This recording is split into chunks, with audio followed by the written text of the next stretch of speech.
Hello student, मैं Imtiaz sir, founder and faculty of Alpha maths. आज मैं आप लोगों के साथ क्लास 10th का रियल नंबर वास्तविक संख्या के बारे में एक्सरसाइज 1.1 एनसीईआरटी का जो एक्सरसाइज है 1.1 उसका फर्स्ट और सेकंड दो क्वेश्चन हम पिछले वीडियो में बताए थे और आज मैं बात करने जा रहा हूँ थर्ड नंबर क्वेश्चन के बारे में। तो थर्ड नंबर जो हमारा क्वेश्चन है, चाहे वो बिहार बोर्ड के हो या सीबीएसई बोर्ड के हो, दोनों के लिए हम साथ में बता रहे हैं। तो जैसा कि क्वेश्चन भी दिख रहा होगा आप लोग को कि इंग्लिश में भी सेम क्वेश्चन लिखे हुए हैं और हिंदी में भी लिखे हुए हैं, मतलब बताना भी हमको इंग्लिश में भी है और हिंदी में भी है, यहाँ से दोनों को फ़ायदा होगा। तो समझिएगा, हमारा क्वेश्चन जो है, any army contingent of 616 members is the March behind in any band of 32 members. मतलब कोई आर्मी कॉन्टिजेंट है जिसमें 616 मेंबर्स है, उसको कोई 32 मेंबर्स वाले बैंड के पीछे मार्च करना है। इस तरह से मार्च करना है इन ए परेड, कोई मेंबर्स 32 मेंबर्स वाले परेड में मार्च करना है। कैसे मार्च करना है कि the two group are to march in the same number of columns. जो हमारा मेंबर्स होगा, दोनों ग्रुप से सेम नंबर लेना है। मतलब अगर हम पहले वाले में से 4 लेते हैं तो दूसरे वाले कॉलम में भी 4 ही लेना है, तीसरे में भी 4 ही लेना है।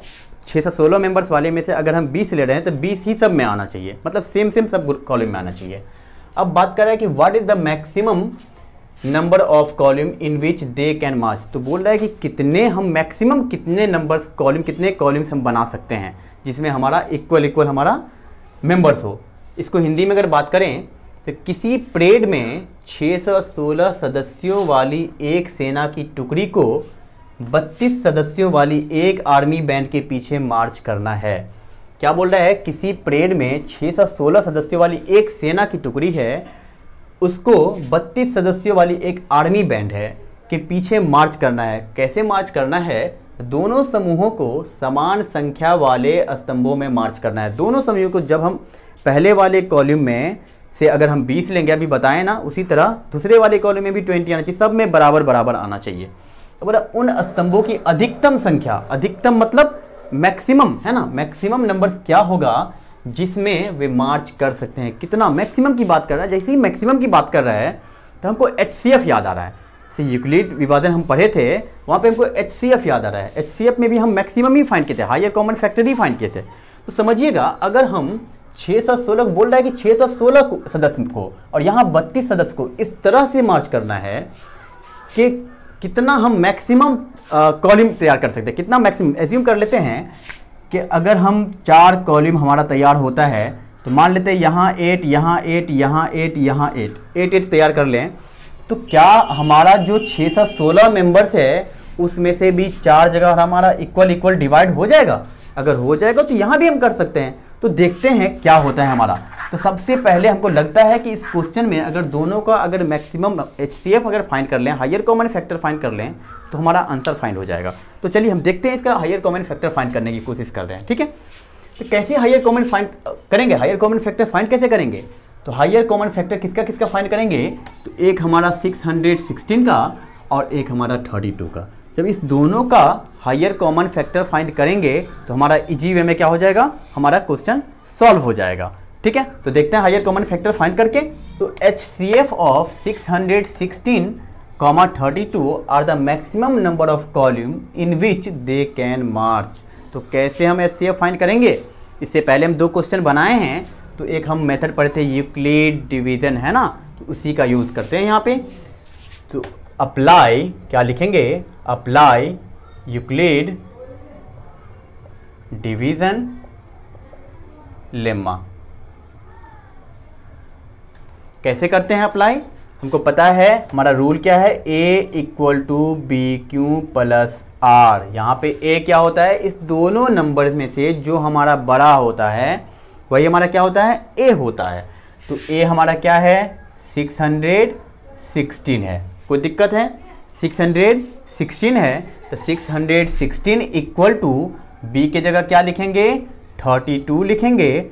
अब बताइए 32 से कितना मल्टीप्लाई करें तो 616 के बराबर आ जाए या 616 से थोड़ा सा कम आ जाए। तो कितने से मल्टीप्लाई करेंगे, 19 टाइम्स मल्टीप्लाई करते हैं, 19 टाइम्स मल्टीप्लाई करते हैं। 19 मल्टीप्लाई कीजिए, देखते हैं कितना आता है। 32 इंटू 19 कितना हो जाएगा? 8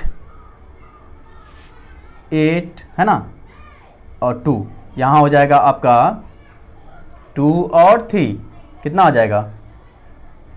6, मतलब 608, मतलब 8 बच जाएगा। तो यहाँ पे हम 8 लिख दें, कोई दिक्कत है? 19। अब समझिए क्या हमारा आर रिमाइंडर जो है ये हमारा 0 है, नहीं है ना? R not equal to 0। जब आर हमारा 0 नहीं है तो फिर से अगेन हम अप्लाई करेंगे। क्या अप्लाई करेंगे? यूक्लिड डिवीजन लेम्मा, है ना? अगेन अप्लाई लिखेंगे, again apply Euclid division lemma.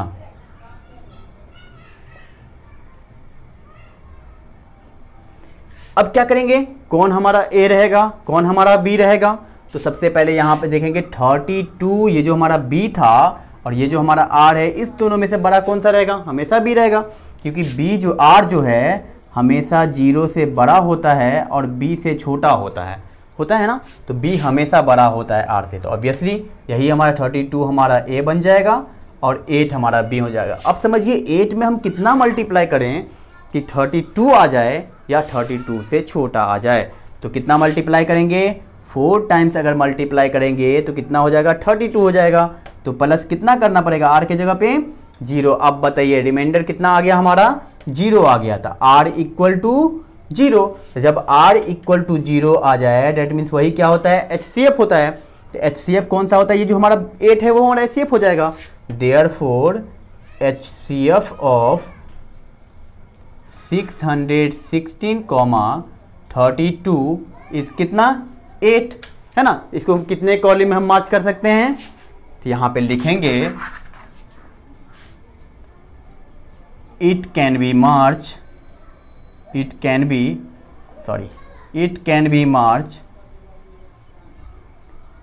8 columns, है ना? यही हमारा क्या हो गया? आंसर हो गया। कोई दिक्कत? अब जो हमारा क्वेश्चन है वो एक्सरसाइज 1.1 का क्वेश्चन नंबर 4 है ना? तो ये हमारा क्वेश्चन क्या है? Use Euclid's division lemma to show that the square of any positive integer is either of form 3m और 3m + 1 for some integer m। समझिएगा, बोला क्वेश्चन पूछ रहा है कि यूक्लिड्स डिवीजन लेम्मा का यूज कीजिए और दिखाइए कि किसी भी पॉजिटिव इंटीजर, कोई भी हमारा पॉजिटिव इंटीजर हो, उसका अगर हम वर्ग करें, स्क्वायर करें, तो वो जो हमारा 3m के फॉर्म में होगा या 3m + 1 के फॉर्म में होगा। हमारा क्वेश्चन है यूक्लिड विभाजन प्रेमिका का प्रयोग करके दर्शाइए कि किसी धनात्मक पूर्णांक का वर्ग, किसी भी धनात्मक पूर्णांक, इंटीजर क्या होता है आप तो जानते हैं कि -∞ से डॉट क्या होता है? -2 -1 0 1 2 डॉट इन्फिनिटी तक। ये लिखने का मतलब क्या है? क्योंकि पॉइंट में हमारा इंटीजर नहीं होता है। तो किसी भी धनात्मक पूर्णांक का वर्ग, किसी भी धनात्मक पूर्णांक का वर्ग किसी पूर्णांक m के लिए मान लेते हैं कोई m हमारा पूर्णांक है, उसके लिए या तो 3m या 3m + 1 के रूप का होता है। तो देखते हैं हमारा ये 3m या 3m + 1 के रूप में होता है या नहीं होता है। तो सॉल्यूशन करते हैं इसका हम। देखिए समझिएगा, थोड़ा ध्यान दीजिएगा। Let a equal to any positive integer, any positive integer and b equal to 3। ये 3 क्यों मान लेते हैं? क्योंकि ये 3m + 1 के रूप में है, इसलिए हम इसको क्या मान लेते हैं? 3 मान लेते हैं। कोई दिक्कत है? तो हमारा यूक्लिड डिवीजन क्या बोल रहा है? यूक्लिड डिवीजन बोल रहा है कि a equal to BQ + R होता है। क्या होता है? a equal to BQ + R। इसको हम अप्लाई करते हैं, थोड़ा ध्यान दीजिएगा। Apply Euclid's division lemma. कैसे अप्लाई करेंगे? यहाँ पे जहाँ पे a जो है हमारा, a तो हमारा समझ में आ गया कि एनी पॉजिटिव इंटीजर है, मतलब 0 से लेकर के इन्फिनिटी तक कुछ भी है। लेकिन b के बारे में क्या बोल रहा है? 3 है। क्यों? तो हमारा 0 से बड़ा है, क्यों? तो हमारा 0 से बड़ा या बराबर है। लेकिन r क्या होता है? r क्या होता है हमारा? r जो होता है वो हमारा 0 से बड़ा या बराबर और b से छोटा होता है। यही होता है ना, b से छोटा होता है। अब थोड़ा ध्यान दीजिए, b हम कितना माने हैं, 3 माने हैं। तो एक तो हम लिख सकते हैं कि a equal to B Q plus 0। कैसे, थोड़ा ध्यान दीजिए, b की जगह हम 3 लिख दें, 3 लिख देते क्योंकि b इक्वल टू हम 3 माने हुए हैं। समझिएगा, r जब 0 से बड़ा b से छोटा है तो b हमारा है कितना, 3 है। तो या तो r बराबर हमारा 0 हो सकता है क्योंकि बराबर भी है, 1 हो सकता है, 2 हो सकता है। अगर 3 लिखेंगे तो 3 से तो छोटा बोल रहा है, तो मतलब 3 तो लिखना ही नहीं है, या तो 0 या 1 या 2। तो एक बार हम r की जगह पे 0 लिख लिए। अब क्या करते हैं, या इसको ऐसे लिख सकते हैं, कैसे, 3q प्लस 1, ऐसे भी लिख सकते हैं। कब, जब r इक्वल टू 1 हो जाए। या इसको ऐसे भी लिख सकते हैं, 3q प्लस 2। अब आगे कुछ लिख सकते हैं क्या, नहीं लिख सकते हैं। अब बोल रहा है कि इसका जो हमारा स्क्वायर, ये जो धनात्मक पूर्णांक है, इसका अगर हम वर्ग करेंगे तो हमारा 3m या 3m प्लस 1 के रूप में आएगा। तो देखते हैं आता है या नहीं आता है। तो सबसे पहले स्क्वायर करते हैं। तो जब a स्क्वायर इसका करेंगे तो हमारा 3q प्लस 0 का भी स्क्वायर हो जाएगा ना, कोई दिक्कत है, एकदम हो जाएगा। तो यहाँ पे इसको स्क्वायरिंग करेंगे तो क्या हो जाएगा, इसको लिख सकते हैं 3q का स्क्वायर लिख सकते हैं। इसका मतलब इसको ऐसे भी लिख सकते हैं 9q का स्क्वायर, ऑब्वियसली लिख सकते हैं। इसको ऐसे भी लिख सकते हैं 3 और इंटू 3q का स्क्वायर, कोई दिक्कत है। अब इसको क्या करते हैं, हम c1 मान लेते हैं, इसको मान लेते हैं 3 इंटू c1, जहाँ पे c1 हमारा क्या है, तो इंटीजर है। c1 हमारा क्या है, इंटीजर है। अब क्या करते हैं, ये वाला का स्क्वायरिंग किए तो हमारा 3m के रूप में आ गया, 3c1 के रूप में आ गया। अब इसको देखते हैं 3q प्लस 1 को करके देखते हैं। चलिए a स्क्वायर जब करेंगे 3q प्लस 1 का भी स्क्वायर करना पड़ेगा। जब इधर स्क्वायरिंग तो इधर भी स्क्वायरिंग। अब इसको स्क्वायरिंग तोड़ते हैं तो कितना हो जाएगा, इसका स्क्वायरिंग तोड़ेंगे तो 9q स्क्वायर प्लस 1 अब प्लस 6q, यही हो जाएगा ना। a प्लस बी का होल स्क्वायर क्या होता है, a square plus B square plus 2ab। ठीक है, अब यहाँ पे इसको क्या करते हैं, ये दोनों में से, इस दोनों में से 3 कॉमन ले लेते हैं। 3 कॉमन लेंगे तो कितना बचेगा, इसमें बचेगा 3q स्क्वायर और इसमें बचेगा 2q, और ये हमारा क्या हो गया, प्लस 1। अब क्या करते हैं, ये जो हमारा 3q स्क्वायर प्लस 2q है, इसको हम c2 एज्यूम कर लेते हैं, c2 एज्यूम कर लेते हैं। तो इसको लिख सकते हैं 3c2 और प्लस 1, कोई दिक्कत है, जहाँ पे c2 क्या है, हमारा इंटीजर है। अब बात करते हैं थर्ड वाले का। अब जब थर्ड वाला, जब इसको स्क्वायरिंग करेंगे तो इसका भी स्क्वायरिंग होगा। तो a square equal to 3q plus 2 का स्क्वायर। अब ये भी हमारा a प्लस बी का होल स्क्वायर के फॉर्म में है। तो देखते हैं यहाँ पे 9q स्क्वायर प्लस 4 अब प्लस कितना हो जाएगा 2ab, तो 2ab 12q, ये हमारा हो गया 12q। कोई दिक्कत है, a प्लस बी का होल स्क्वायर, तो a स्क्वायर तो 9q स्क्वायर, b स्क्वायर तो हो गया 2 का स्क्वायर 4 प्लस 2ab, तो 2 3 जा 6 2 जा 12q, कोई दिक्कत है। अब क्या करते हैं, इस सब में से हम 3 कॉमन ले लेते हैं। जब 3 कॉमन लेंगे तो इसमें बचेगा आपको 3q स्क्वायर, इसमें बचेगा आपको 4q। और इसको समझिएगा, इसको क्या करते हैं 3 प्लस 1 के रूप में लिखेंगे। तो यहाँ पे 1 अब प्लस 1, थोड़ा ध्यान दीजिए, अगर 3 को 1 से मल्टीप्लाई करेंगे 3 और उसमें 1 जोड़ देंगे तो 4, तो यही ना आ जाएगा, 4 ही ना आ जाएगा। अब थोड़ा ध्यान दीजिए, इसको क्या करते हैं c3 हम मान लेते हैं। तो 3c3 प्लस 1, कोई दिक्कत है। अब समझिएगा, यहाँ पे हमारा c1 आ रहा है, यहाँ पे हमारा c2 आ रहा है और यहाँ पे हमारा c3 आ रहा है, लेकिन आ रहा है इसी के केस में, या तो 3m के केस में या 3m प्लस 1 के केस में। अब समझिएगा, वेयर नीचे लिखेंगे where c1, c2, c3 are integer, क्या है हमारा इंटीजर है। कोई भी हम इंटीजर पुट करेंगे तो हमारा या तो 3m के रूप में देगा या 3m प्लस 1 के रूप में देगा, कोई दिक्कत है। कोई भी इंटीजर अगर हम पुट करेंगे तो या तो हमारा 3m के रूप में देगा या 3m प्लस 1, देखिए ना, या तो 3m या 3m प्लस 1 के रूप में या 3m प्लस 1 के रूप में। देयरफॉर नीचे लिख लीजिएगा, यहाँ पे इस जगह पे लिख लीजिएगा, therefore the square of square of any positive integer, any positive integer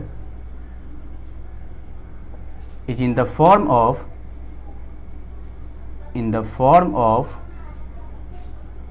3m और 3m + 1।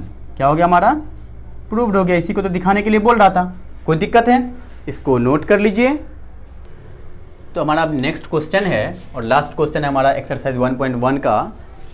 क्वेश्चन है हमारा, use Euclid's division lemma to show that the cube of any positive integer, cube of any positive integer is of the form 9m और 9m + 1 और 9m + 8। बोल रहा है कि किसी भी पॉजिटिव इंटीजर का अगर हम क्यूब करें, घन करें, तो वो हमारा 9m या 9m + 1 या 9m + 8 के रूप का होता है।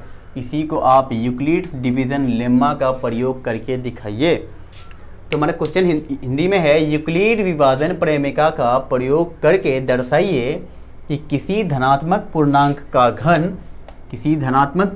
का घन 9m या 9m + 1 या 9m + 8 के रूप का होता है। देखते हैं, इससे पहले हमारा स्क्वायर था, अब हम इसको क्यूब करके देखते हैं। सेम जैसे हम स्क्वायर का बनाए हैं, पिछला क्वेश्चन बनाए, वैसे हम इस क्वेश्चन को भी बनाएंगे। सिर्फ उसमें स्क्वायर किए थे और इसमें क्यूब करेंगे। तो देखते हैं, इसका सॉल्यूशन करके देखते हैं। हमारा क्या है, let a = any positive integer, क्योंकि यहाँ पे इंटीजर की बात कर रहा है, और b जो है एंड b = यहाँ भी हम 3 ही मान लेते हैं क्योंकि क्यूब की बात कर रहा है, तो 3 मान लेते हैं। तो हमारे पास यूक्लिड्स क्या बोलता है, यूक्लिड्स डिवीज़न क्या होता है, यूक्लिड्स डिवीज़न लेम्मा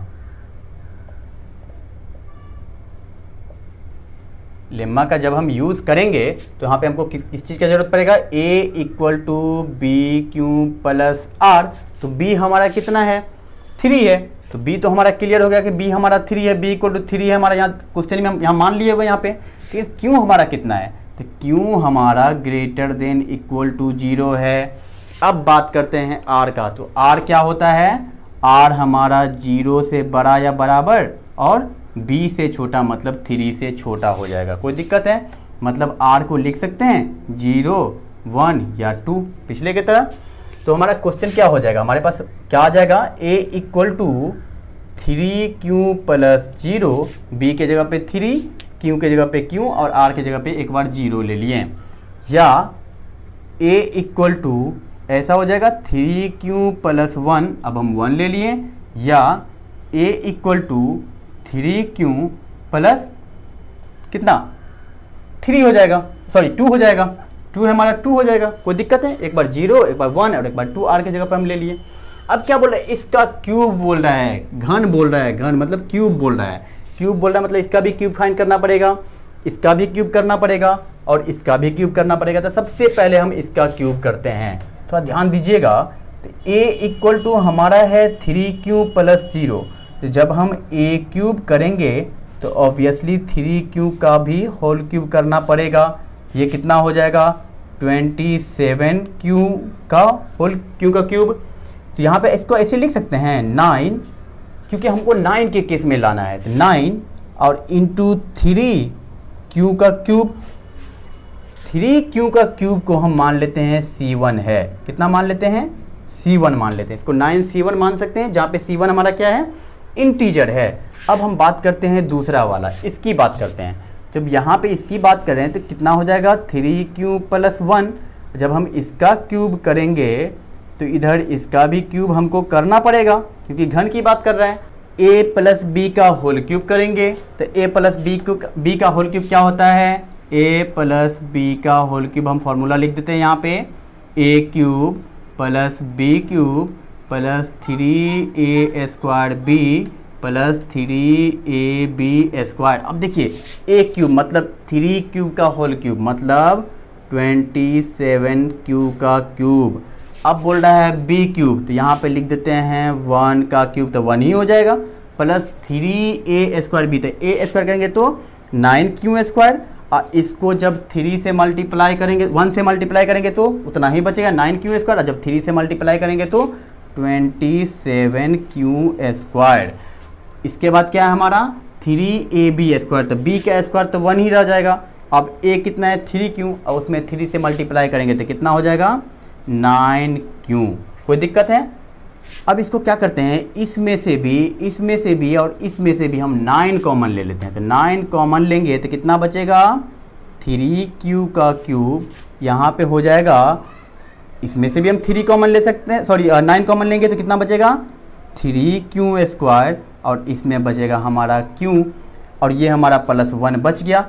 इसको मान लेते हैं c2, तो 9c2 + 1, ये देखिए ना 9m + 1 के रूप में आ रहा है ना। तो इसको हम c2 हमारा क्या है यहाँ पे इंटीजर है। अब बात करते हैं इस वाले का। जब इस वाले का बात करेंगे तो a = क्या है 3q + 2। अब इसका जब होल क्यूब करेंगे तो इधर होल क्यूब तो इधर भी होल क्यूब, 3q + 2 का होल क्यूब। अब इसको भी same to same a + b का होल क्यूब पे तोड़ देते हैं, तो a³ तो ये तो हो गया हमारा 27q का क्यूब प्लस b³ तो इसका हो गया 8 + 3a²b। तो 3 को जब a² हो गया 9q², ये तो 3 रहेगा, यहाँ हो गया 9q², ठीक है, और प्लस इंटू b, तो इंटू b कितना है 2, तो कितना हो जाएगा 9 3 27, और 27 को 2 से मल्टीप्लाई करेंगे तो 54q²। फिर क्या होता है प्लस 3ab², तो 3 इंटू a कितना है 3q इंटू b², तो 2 का स्क्वायर 4, कितना हो जाएगा 3 को 3 से मल्टीप्लाई करेंगे 9, और 9 को 4 से मल्टीप्लाई करेंगे तो 36, मतलब 36q। कोई दिक्कत है? अब थोड़ा ध्यान दीजिए, इसमें से भी हम 9 कॉमन ले सकते हैं, इसमें से भी 9 कॉमन ले सकते हैं, इसमें से 9 ही क्यों कॉमन लेंगे, क्योंकि हमको इसको 9m के केस में लाना था। देखिए ना 9m, इसको 9m + 1 के केस में लाना था। देखिए ना 9m + 1, इसको अगर m हम एज्यूम कर ले तो 9m + 8, इसको भी हम 9m + 8 के रूप में लाएंगे। तो 8 तो है हमारे पास, इस तीनों में से 9 कॉमन लेते हैं। तो 9 कॉमन लेंगे तो इतना कितना बचेगा इसमें 3q का cube plus 6q² plus 4q। इसमें से 9 कॉमन लिए तो 6q², इसमें से 9 कॉमन लिए तो 4q। ये जो हमारा +8 बच गया तो इसको लिखेंगे ना, इसको मान लेते हैं c3। ये हमारा हो गया 9c3 + 8। कोई दिक्कत है? तो ये हमारा क्या हो गया 9c1, ये 9c2 + 1, ये 9c3 + 1, ये भी हमारा a³ है, ये भी हमारा a³ है, और ये भी हमारा a³ है। मतलब किसी भी नंबर का अगर हम क्यूब कर रहे हैं तो यही 3 के रूप में जा रहा है, जहाँ पे c1 c2 c3 क्या है हमारा इंटीजर है, where c1, c2, c3 are integers. अब थोड़ा ध्यान दीजिएगा, इसका मतलब है कि किसी भी नंबर्स का अगर हम होल क्यूब करते हैं तो वो हमारा क्या आता है 9m या 9m + 1 या 9m + 8 के रूप में आता है। तो यहाँ पे लिख लीजिए therefore cube of any positive integer